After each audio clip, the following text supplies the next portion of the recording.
My model of the coronavirus has multiple parts. First, we have the origin virus. This is the virus that either came in through our skin or breathing it in. The hook on the virus represents the S protein. This is what will bind to the ACE2 receptor, which is the hook right here, to gain access into the cell's ribosomes to release its RNA to have duplicates made. The virus is unable to make its own copies, resulting in the need for binding. While the virus is releasing its RNA, the ribosomes inside the cells see the foreign RNA in the genetic makeup of the cells and start reproducing, creating hundreds of thousands of copies of the virus, which are then sent throughout the body to go infect more of the cells. Each virus is unique and can only bind to certain parts of the body. With the coronavirus, the S protein can only bind to the ACE2 enzyme.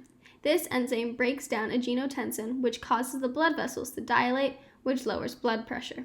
Since the placement of the ACE2 enzyme is in the respiratory system and cardiovascular system, any previous injuries to this already leave it weakened and easier to be attacked. The cells that have the ACE2 enzyme are mostly part of the respiratory tract cells. These cells are covered in small, like hair, features called cilia and are tasked with cleaning mucus and bacteria out of their lungs. But with the genetic makeup change, the lungs begin to fill up with debris. Most of the patients who have died from COVID have had ARDS, which is known as acute respiratory distress syndrome. This is when the air we breathe in cannot escape our lungs. Normally, the barrier between the capillaries and air sacs in the lung that oxygen and CO2 exchange is very thin, a few micrometers at max. The oxygen can only go through little amounts of collagen and the cell walls, but with a big buildup of debris, they do not have enough force to get through the walls because they have become too thick for the oxygen to leave the lungs.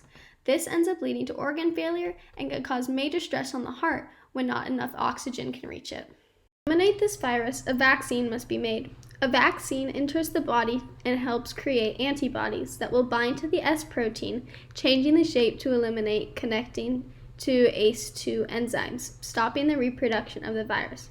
A vaccine is a doled down or attenuated version of the virus.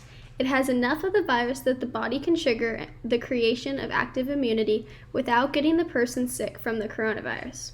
B cells will then remember the antibodies, so anytime the virus may enter the body, it will be immediately silenced and not be able to reproduce. Our bodies also have T cells. These travel around the body and kill any cell that has a trace of the virus. These can be great for eliminating the virus, but can cause lasting damage due to the amount of cells eliminated.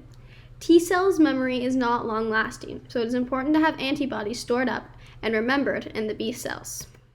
Coronavirus still at large, it is important to keep our distance because we never know who we might infect.